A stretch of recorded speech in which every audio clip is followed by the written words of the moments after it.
Hey, business leaders, chances are very high that if you have employees, you're leaving money on the table. That's right. We're talking $26,000 per W-2 employee. Over 75% of firms are cashing in big with the employee retention tax credit. Yeah, this will be a game changer for you, but you need help from the pros.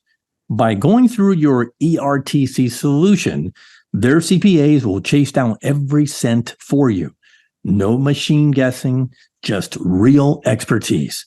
Quickly head over to actionertc.com.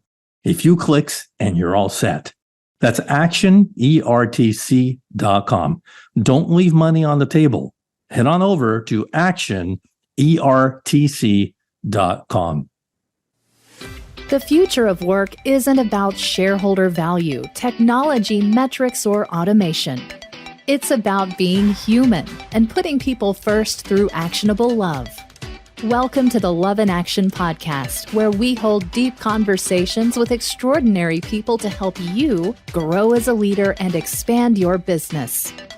Here's your host, Marcel Schwantes. Hey, glad you are here. Thanks for choosing to spend time with us. We are grateful, and we would be even more grateful if you could let someone else know about the Love in Action podcast and share it on social media, because doing so will help us get to our goal of 1 million downloads. So if you follow my writings on Inc.com or CNBC, you know that I'm a big fan of Warren Buffett. I mean, I've written several times about the legendary investor, really the most accomplished investor of all time by my book.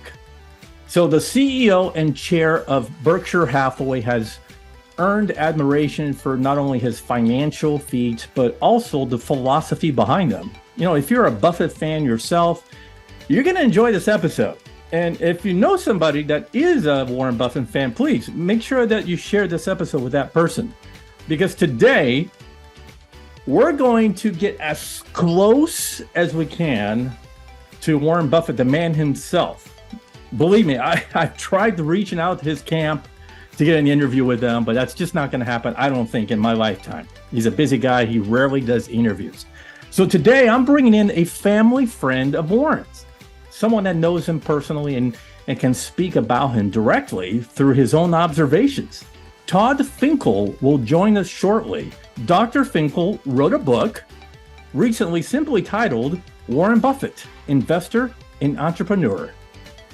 And in this book, Dr. Finkle provides new insights into Buffett's career through the lens of entrepreneurship. You know, going all the way back to Buffett's early life and business ventures and all the paths that shaped Buffett's career, from selling gum door to door during childhood. Yeah, he did that. To forming and developing Berkshire Hathaway as into a global conglomerate that it is today. So if you're curious about Warren Buffett, the person, his investment methodology, management strategy, and biggest lessons and the mistakes that he made along his journey, you'll want to get this book and stick around, because I'm going to ask some questions that will give you a good deep dive into not only the book, but Warren Buffett himself. So who is Dr. Todd Finkle? He is the Pigott Professor of Entrepreneurship at Gonzaga University. Dr. Finkle is also an investor, entrepreneur, speaker, and consultant who has worked with a variety of organizations. And Dr. Finkle now joins us. Welcome to the Love in Action podcast. Thank you for having me, Marcel. It's a pleasure to be here, and I have a lot of respect for people that have started podcasts. You guys are the consummate entrepreneurs, and I'm excited to be here. Well, I appreciate that, and I'm glad that you're finally here, because the listeners who know the backstory. We've gone back and forth probably about 6 months now to get you on the show, and here we are on the Labor Day, September 4, 2023, and you were kind enough to take the day off, and I have the day off, so here we are. Yeah, it'll be a lot of fun. Yeah. All right. Well, we start the show with this question. You ready? Yep. What's your story? I'll just take you all the way back to when I was a kid. I grew up in Omaha, which is where Warren is from. And where I grew up was only I'd say a couple miles away from the family grocery store. Warren's grandfather had a grocery store, and it was in an area called Dundee in Omaha. And Warren himself didn't, he grew up pretty close to that as well. And he actually worked at his grandfather's grocery store. And I forgot, I have a funny story about that later. But, I grew up there, and I have 4 brothers that were all entrepreneurs. My father was an entrepreneur. And I used to do a lot of entrepreneurial things as a kid, similar to Warren. I went to junior high and high school with Pete Buffett, who's Warren's youngest kid. He was a couple years older than me, so I didn't really know him personally until I got into high school, and a whole gang of guys that I hung around with were friends with Pete. And he went by Pete, he didn't go by Peter. And we used to eat lunch in the cafeteria all the time. So I got to know him a little bit. He used to wear ripped up jeans and a baseball cap, and nobody knew that his dad was Warren Buffett. This was in 1976. Then I got more so into, after I went to college and got into investments, I had to figure out what I wanted to do. And long story short, I ended up going on and getting a PhD in entrepreneurship, which back then there were only a couple schools that offered a degree in entrepreneurship. So I was kind of a pioneer in the field of entrepreneurship within academia. And then, long story short, I ended up working at 4 universities, and I'm at Gonzaga University. Before I went to Gonzaga, I got a call from my friend, or my cousin Steve Nog, and he goes, "Todd, you need to bring your students to Omaha because Warren Buffett is inviting universities so he can spend a day with them." So I thought, oh God, what a great opportunity. Thanks, Steve. So I just thought, well, how am I going to do this? How am I going to sell Warren Buffett, probably the most successful businessman maybe of all time, to invite my school to go visit him? And so I thought, the application can't be longer than 1 page. He's too busy. And so I just thought, I'll throw in Pete's name because I went to school with Pete. That should be a shoo-in. And I was doing some great things. I started a nonprofit while I was a professor externally from the university. And we were providing, with some other schools, we were providing free entrepreneurship education for the kids in the region. So I thought that was a great opportunity too. But I got a rejection right away from the secretary. She goes, "The list of people that want to go see Warren Buffett is years long. Don't even bother to put your name on the list." So me knowing Pete, I could tell that that's not the way that Warren operated. Warren wants you to earn. It's not about who you know. With him, it's about kind of who are you and how do you differentiate yourself from everybody else? How are you? The 2 things I learned from this whole process are persistence, that he loves, and people that are creative and innovative that think outside of the box. And 2 things that are so important in life and in success. And so I didn't put my name on the list, but I thought I wanted to learn as much as I could about Warren Buffett because he's Warren Buffett. Who doesn't want to learn about Warren Buffett? Right. And so I wrote a case study about Warren Buffett over a 2-year period during the Great Recession, and I sent it off to an academic journal. It got accepted. And then I had this epiphany. Hey, why don't I send this case study to Warren and see if he'll invite us to go visit him? And sure enough, within 10 days, I got a letter back inviting us to Omaha in November of 2009. Of course, that was the same year of the end of the Great Recession in March 9th of 2009. Where I think the S&P was down, what was it down, 52% at that time? Something like that. So we went to Omaha. It was awesome, just a great opportunity. We spent a day with Warren Buffett. went to some of his subsidiaries, and we had a 2.5-hour Q&A with Buffett, and that's in my book. I did this 3 times. This was the most memorable for me, probably because it was the first. But yeah, I took notes on the Q&A. You weren't supposed to record them or anything. He didn't want you doing that. And each school, there were 6 schools there, could ask 3 questions each. So we kind of went through that, all my students and I, about what we were going to ask him. And we went out to lunch with him. I sat right across from him at lunch, and I asked him, I was thinking about what to ask him, okay? I wrote this case study on him, so I knew so much about him already. And the most important thing for me, I think almost everybody, is how do you value a company? That's what I asked him. How do you value a company, Warren? And he goes, the discounted cash flow. And I thought that was probably a little bit too simplistic. And then I asked him again, hoping I was going to get more. And he just said the discounted cash flow. So I didn't ask him a third time.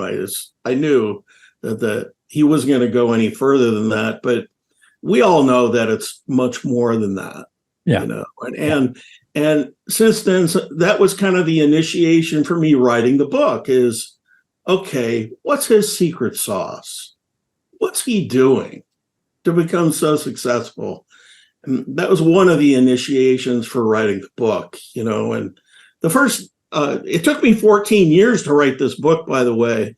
The first 9 years were all these trips that I took in the shareholder meetings and everything. And I didn't even think about writing the book until I had so much material and primary research that I knew I could differentiate my book from other books that were out there. Yeah, that's what I was going to say about, why is it that you wrote this book? Well, I kind of went back and forth on whether or not to write a book for quite a while. And my friends were kind of against it because I hung around with all these finance professors, and they all said, well, how are you going to differentiate it? And so me being the entrepreneur that I am, I didn't listen to them, and I went with my gut. And I just thought that I could write a book that differentiates my knowledge versus what was out there. From what, there's a lot of books on Buffett, but most of them aren't any good.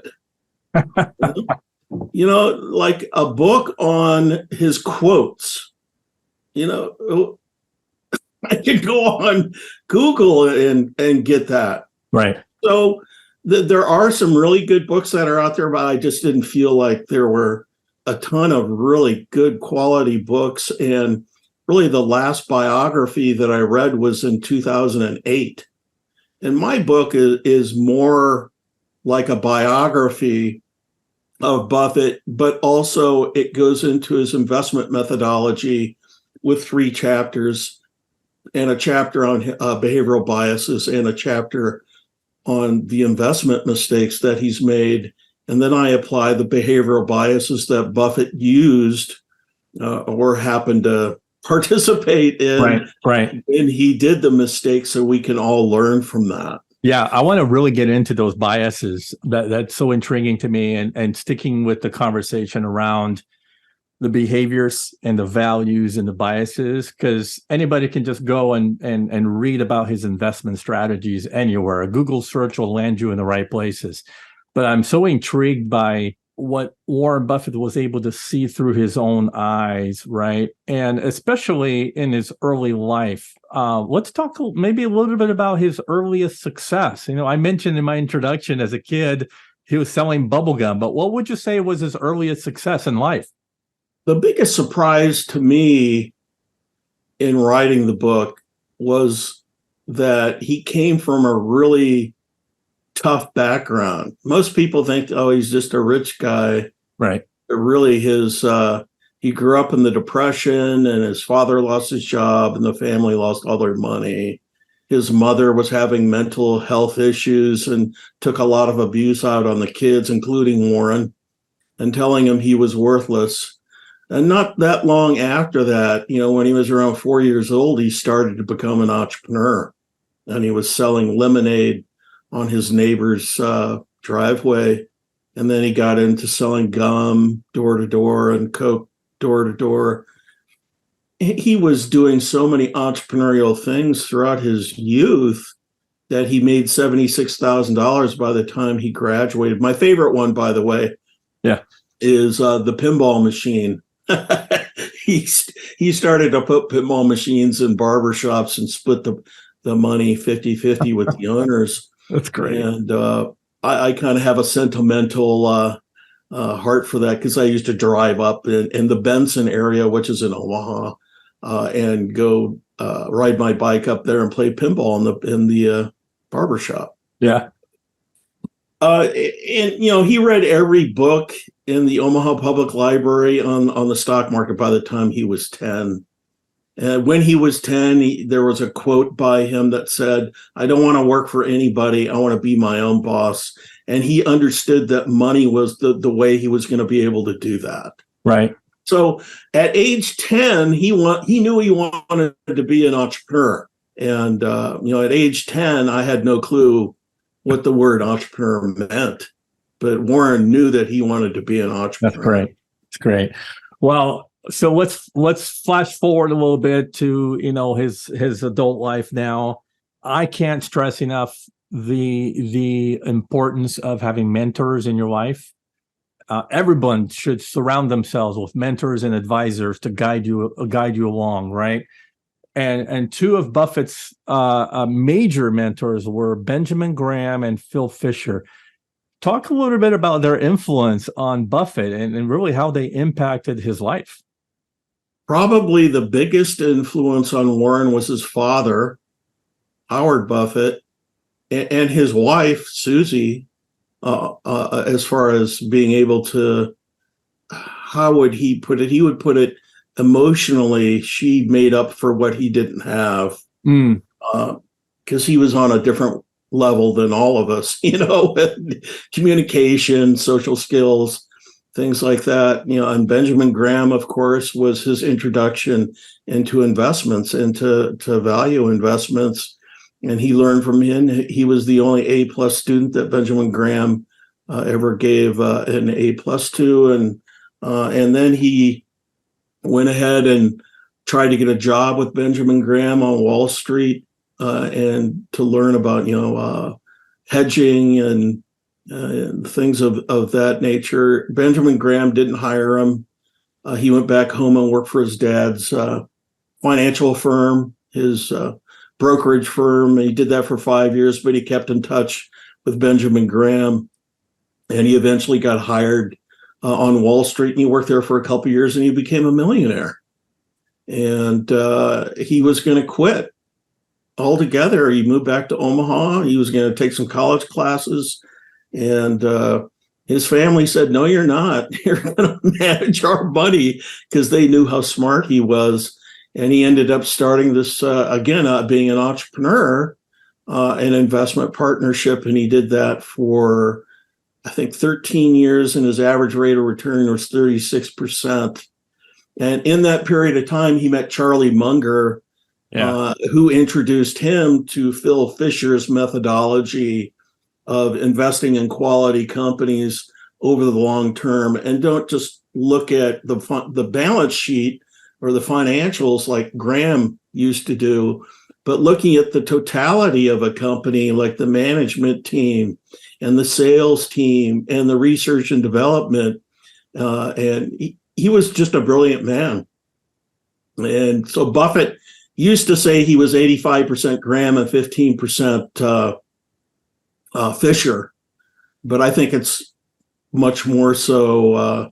You got to put Buffett in there now too, because he kind of has created his own investment philosophy. Right. Another guy that really had a huge impact on him is Tom Murphy. Right. On the management strategy side of things. Yeah. I'm so impressed. Tom Murphy. I mean, and Warren would always talk about Tom Murphy all the time. He still does. Yeah, and well, to your point, back to Charlie, Charlie introducing Warren to Phil, and so that tells me how much influence Charlie had over Warren throughout their co-partnership. And speaking of, folks, Buffett turned 94 just a few days ago. I mean, we're recording this on Labor Day. Buffett's birthday was on August 30th, and Charlie Munger is going to turn 100 in January. That is hard to believe. That's great, isn't it? Oh, man.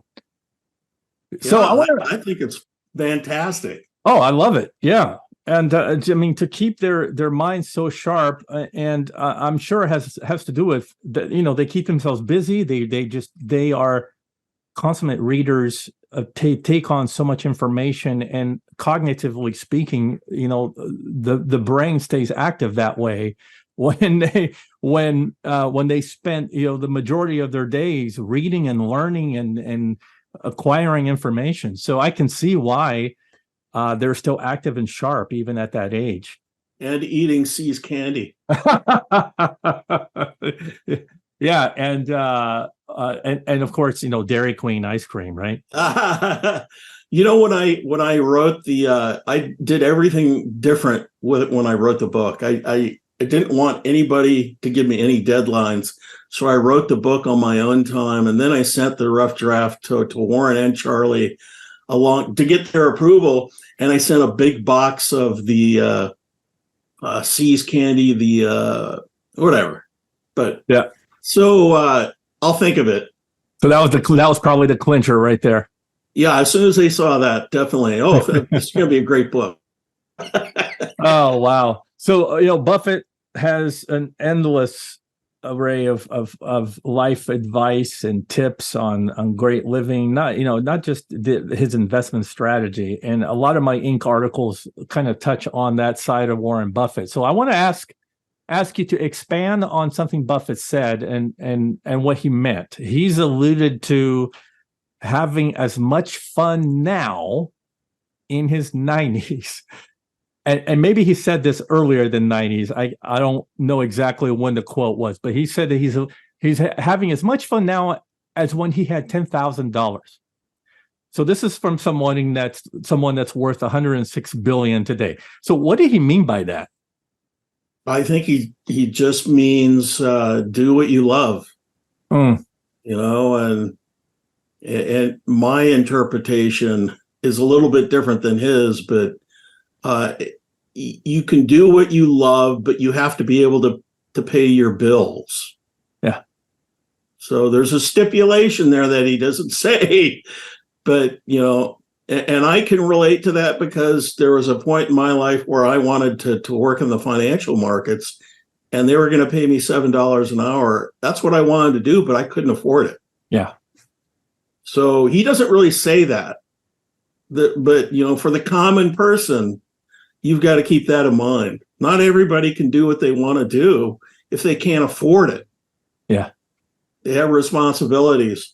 Yeah. But he's right. He's absolutely right. You should be driving for doing whatever you're passionate about, what you love. Not everybody agrees with that, but I tend to agree with that because then work is like fun. You're not looking at the clock all day. Mm-hmm, mm-hmm. Yeah. And okay, so fun is one thing. I think we're speaking to values, or Warren's values, and what drove him. So let's go a little deeper on his core values. Simplicity is certainly one of them. I'm not sure if that's the same as being frugal or if thrifty. I mean, the guy has lived in the same modest house in Omaha, Nebraska since 1957, right? Yeah, he bought it for $31,500. Yeah. So what else drives Warren? What would you say are those deeply rooted values that keep him going, unchanged from the 50s onward? He'll tell you he loves what he does. Mm-hmm. He loves the people that he works with. He cares about the people that he works with. And he only has 26 people at his corporate headquarters in Omaha, which is, I think, on the 14th floor of the Pigott building, and he's been there forever. Right. A friend of mine actually, Parso's Fashion, started out in that same building, and Buffett used to go in there and buy suits. And my best friend growing up was Steve Parso. So his father owned Parso's Fashions, and I would get some interesting tidbits. And his older brother actually was friends with Warren. Warren would come in there, and Warren gave him some hints, and now he does what Warren does. Yeah. Let's get into maybe his character. He talks a lot about integrity. I've written about, how important Warren thinks integrity is, and now he has repeatedly emphasized that, like hiring managers, I wrote this a few times, that if you're a hiring manager, you should look for integrity and character when assessing job candidates for key positions. So here's a quote that I always use in my articles. He said, in looking for people to hire, you look for three qualities: integrity, intelligence, and energy. And if they don't have the first, the other two will kill you. So where does this heavy emphasis on, character and integrity come from? Is that something that maybe he saw early on that kind of bit him in the butt, and then he just had a turnaround story? Or what would you say where does that come from? I think it comes from their family. Not necessarily just him. Maybe some of it's from his own experience. But I think that's a core value that's been driven into him by his grandfather, maybe even great-grandfather, when they moved over from France. Frugality is another core value that he got from his family. That wasn't necessarily anybody else, but that was driven into him by his grandfather. Another thing that might have had a huge effect on him, Marcel, is the Solomon Brothers incident, where there was a trader that was doing illegal things, and he and Charlie had to go down there and testify because of that. And he almost lost his reputation because of that. And I've been to 14 shareholder meetings, 2 online because of COVID. But at every shareholder meeting, what he does is he shows him testifying at the trial, and he talks about the importance of integrity, and if an employee does something that hurts the integrity of the firm, he'll get rid of him. Yeah, because it violates the values of the organization, not only that, but also your own values, if you operate that way. So yeah, it's the non-negotiables, right, Todd? Yeah, he's got that right. Mm-hmm. He has got that right. And, another thing is, I'll tell you, from writing this book, it has really changed me personally, and my own values and the way I look at things, not only investments. There's more to life than just money. Money is important in everything. But even my students said when they were coming out of all these talks with Buffett, that the most important thing that they learned were how to live your life. It wasn't about money. It was about the things that they learned from him about how to live your life. Like the most important decision that you'll make is who you marry. That's the first time I ever heard that from anybody. It was from Warren when we went to go visit him. And that was one of the first things that he said to us. Yeah. So what do you think changed you the most? I remember sitting in the front row, and he was looking right at me when he said this, that the most successful business people that he's met in his life are not the ones with the high-powered degrees, but the ones that had the most business experience, that thought way outside of the box. A good example of that is the Nebraska Furniture Mart. The lady that started that was from Belarus, and she didn't know how to speak English or write English when she came over from Belarus to Omaha, and she built up this company from scratch. And she sold it to Warren for like $60 million on a handshake. Yeah. no college, didn't even know English. And here she is selling a $60 million business to Warren. So that was something that really, I talk about that every semester to my students. I always mention that to them, meaning that, go out there and get some experience. Yeah. Learn about business, experience it. Learn from your mistakes. It's okay to make mistakes. They say if you're not making mistakes, you're not trying hard enough, right? Yeah. Yeah. Speaking of mistakes, Warren made many of them, and maybe we can segue into the biases part of your book, because he attributes some of the biases to messing up big time, right? Unpack that for us. So there were 21 mistakes that I pointed out in the book. The biggest one, of course, is buying Berkshire Hathaway. And he bought that, and he'll come out and tell you that that's the biggest mistake that he's made, and he's lost anywhere from $300 to $500 billion from buying Berkshire Hathaway. And he did it 5 days. His father died 5 days before he bought Berkshire, and he was trying to buy it for like $12.50 a share. His shares to the CEO of Berkshire, and the guy agreed to $12.50 a share. And then when the written contract came, it was 12.5 cents short. And it really made Warren furious that this guy basically lied to him. So what he did was he purchased the company, and he fired this guy. And he did this 5 days right after his father died. And so he let his emotions get in the way of that decision. And I think that was the last time he made that mistake, because Berkshire was just, it was a disaster. Some of the biggest mistakes, I think, are mistakes of omission. So he had an opportunity to get in on Google during their IPO. Mm-hmm.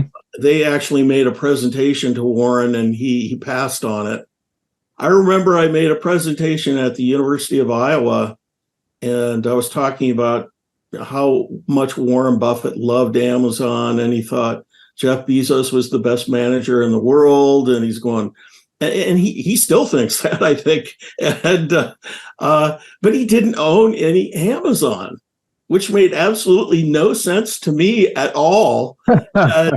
And we kind of talked about that. And his comeback would be, it's a technology company, I don't understand it, and But eventually, Todd and Ted, who are his co-CIOs now, and they each manage $15 billion, they ended up buying some Amazon. Okay. I think they were the first to buy Apple as well.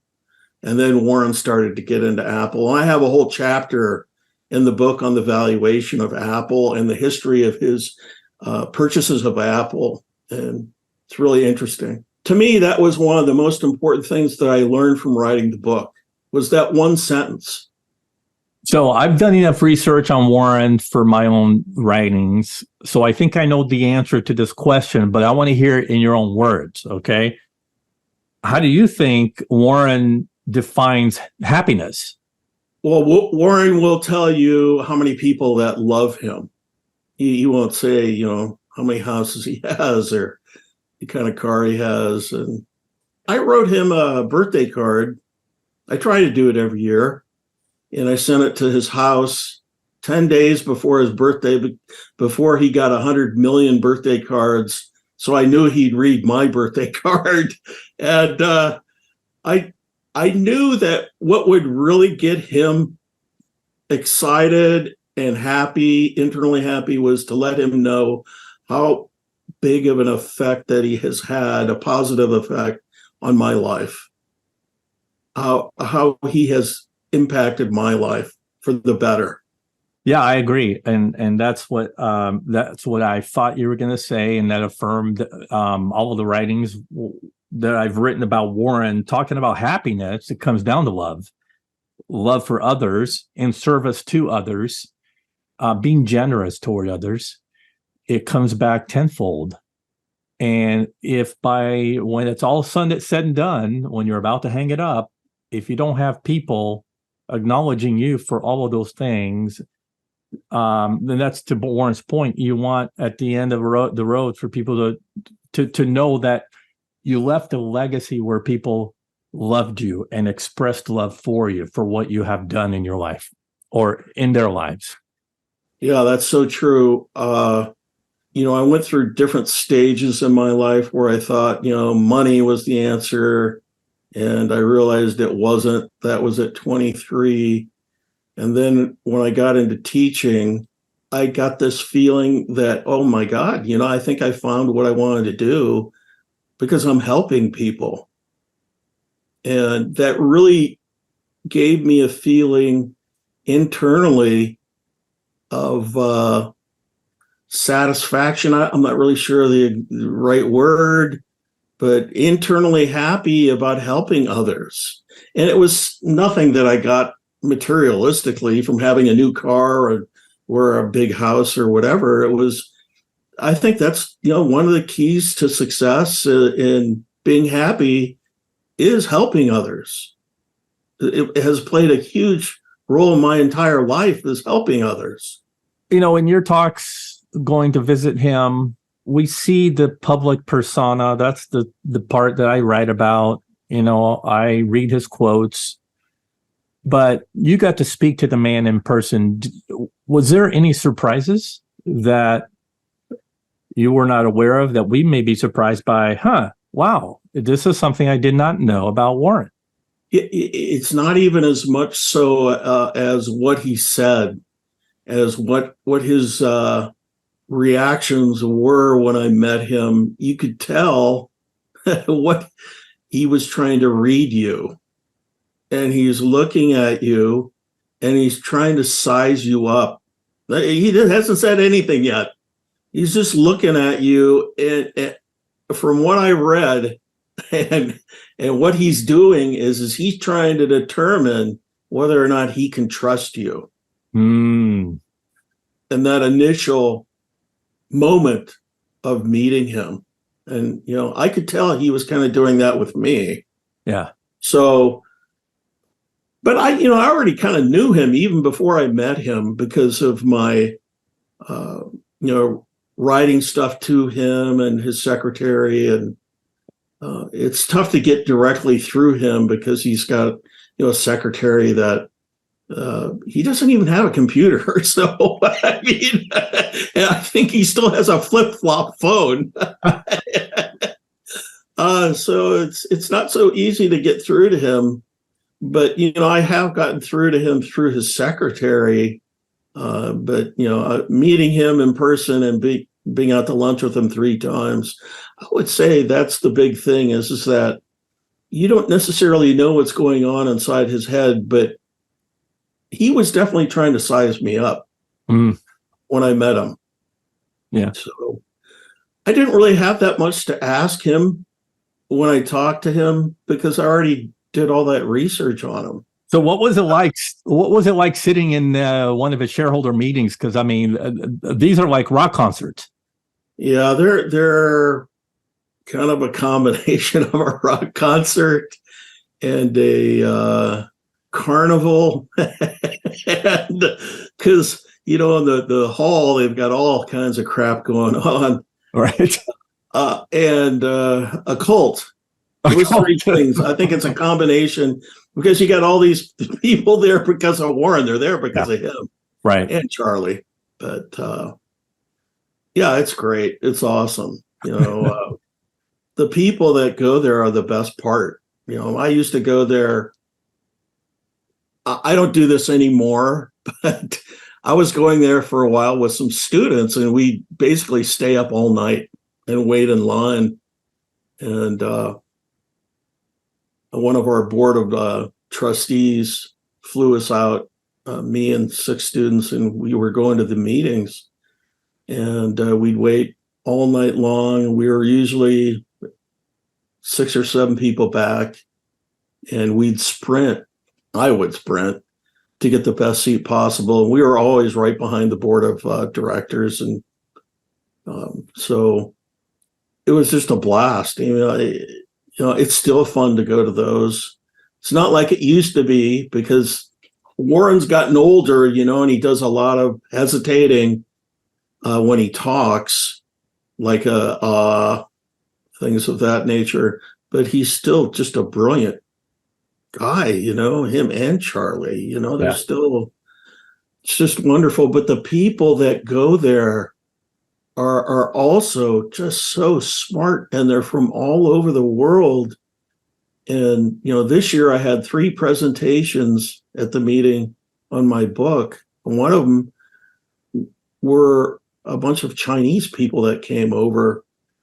And the former CEO of Girls Inc., which is one of the charities that Buffett gives money to, and me, and we talked at it, and it was streamed to 500,000 people in China. The Chinese love Warren Buffett. Mm. The Chinese do, and the Indians in India, they love Warren Buffett. Mm. I can remember going to the shareholder meeting in 2009, right after the Great Recession, and you could hear a pin drop in that arena. Nobody said a word. 40,000 people. That's how important what they say means to people. Yeah. Wow. Todd, what's your ultimate hope for people reading your book? What would you like them to get out of it? I hope that that it will help them financially, move them in the right direction towards financial freedom. And it's already helped me, especially with the biases. It'll make you more aware of what you're doing wrong and what you should change through the bias chapter. Reread that a couple times. And also, just like we were talking today, I really think, how to live a better life is so powerful and so important. If you're doing that, you won't need as much money to be happy. If you're doing things that you really love and that you're happy with, and you have a good marriage or, social life, you're giving back to your community and you're helping others. I think that's, and my students even said that they got more out of Buffett from that than they did out of, making money. All in all, I'm so happy that I wrote the book. It took me forever to do. I have a quality publisher, Columbia University Press, Columbia Publishing. My publisher, Miles Thompson, did a great job, and Brian Smith of helping me with that. It's been translated into 6 languages, soon to be 7, into Spanish. There's going to be an audiobook coming out this fall. And I'm very happy, and I've gotten a lot of speaking engagements, a lot of podcasts like this one. And this one's a little bit different than the others, because you're focusing more on the soul, rather than just materialistically, which it kind of goes hand in hand with where I'm a professor at. We kind of do that at Gonzaga University. We try and educate the person holistically, is what they say. Yeah, it's there's a case to be made for humanity as sort of that missing link in the business world, and a lot, especially in the leadership realm, where we focus so much on the results and the end product and the goal at the top of the mountain, and we forget the people along the journey, right? And how we are serving others as part of that journey, who are part of our story, the people that we lead. And so, yeah, it's definitely something that we do differently here, is to put the focus back on the people. And Buffett learned this from Tom Murphy, is decentralization and trust. He'll buy a company and then he'll let them run their own company, and he trusts them to go ahead and do that. And 26 people at his corporate headquarters.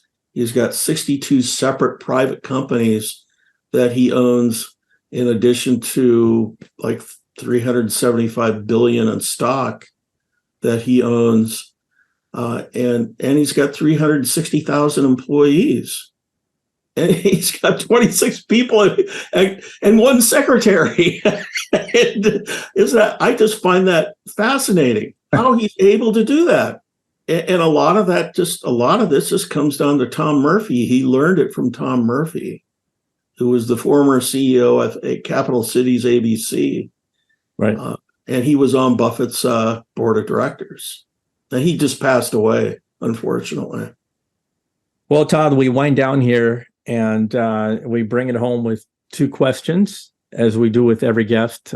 Personally, for you, what's really tugging at your heart right now that you would like us to know? I'm pretty happy with where I'm at and what I'm doing. I love that I wrote this book, and I love that I'm sharing it with people from all over the world, and the people that I'm meeting is just wonderful.